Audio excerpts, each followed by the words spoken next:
കഴിഞ്ഞ ഒരു വർഷത്തിനിടയിൽ കണ്ണൂർ സെൻട്രൽ ജയിലിൽ നിന്നും പിടിച്ചെടുത്തത് ഐഫോണുകൾ ഉൾപ്പെടെ 30 മൊബൈൽ ഫോണുകൾ.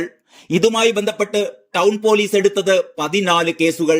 ഫോൺ മാത്രമല്ല, ചാർജറുകൾ, ഇയർഫോണുകൾ, പവർ ബാങ്കറുകൾ എന്നിങ്ങനെ പലവിധ കമ്മ്യൂണിക്കേഷൻ ഗാഡ്ജറ്റുകളും കണ്ടെത്തിയിരുന്നു.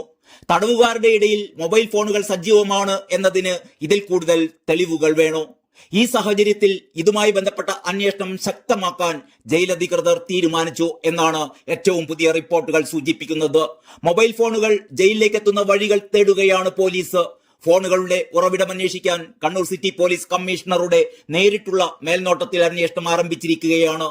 ACP പ്രദീപൻ കണ്ണിപ്പൊയിലിനാണ് പ്രത്യേക അന്വേഷണ സംഘത്തിന്റെ ചുമതല. ജയിലിൽ മൊബൈൽ ഫോണുകൾ സജീവമാണ് എന്ന് ജയിൽ ചാടിയ ഗോവിന്ദച്ചാമി തന്നെ വെളിപ്പെടുത്തിയിരുന്നു. തുടർന്നുണ്ടായ തിരച്ചിലിൽ 3 സ്മാർട്ട് ഫോണുകളാണ് കണ്ടെത്തിയിരുന്നത്.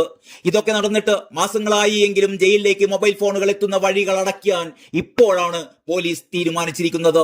ജയിലിനുള്ളിലേക്ക് മതിൽ വഴി ഫോണുകളും ലഹരി വസ്തുക്കളും എറിഞ്ഞുകൊടുക്കുന്ന സംഘത്തെ കഴിഞ്ഞ മാസം ടൗൺ പോലീസ് പിടികൂടിയിരുന്നു.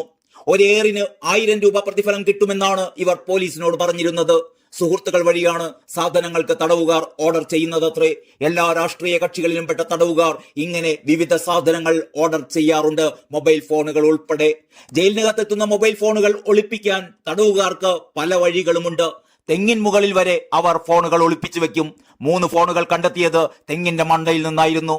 രാത്രി പ്രകാശം കണ്ട് പരിശോധന നടത്തിയപ്പോഴാണ് ഈ ഫോണുകൾ കണ്ടെത്തിയത്. ഇതേസമയം ഗോവിന്ദച്ചാമി ജയിൽ ചാടി 2 മാസം കഴിഞ്ഞിട്ടും വൈദ്യുതി വേലി പുനഃസ്ഥാപിക്കാൻ ജയിലിനുള്ളിൽ നടപടിയായിട്ടില്ല.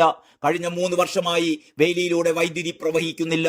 പ്രധാന വേലി മറികടന്നാണ് ഗോവിന്ദച്ചാമി രക്ഷപ്പെട്ടത് എന്നോർക്കണം. ജയിലിലെ കെട്ടിടങ്ങളുടെ ബലക്ഷയത്തിനുള്ള പരിഹാരവും ആയിട്ടില്ല. 1 മുതൽ 10 വരെ ബ്ലോക്കുകളിലായി 2000 തടവുകാരാണ് ഇവിടെയുള്ളത്. കെട്ടിടങ്ങളുടെ സുരക്ഷിതത്വമില്ലായ്മ ജയിൽ DGPയുടെ റിപ്പോർട്ടിൽ തന്നെ ചൂണ്ടിക്കാട്ടിയിരുന്നതുമാണ്.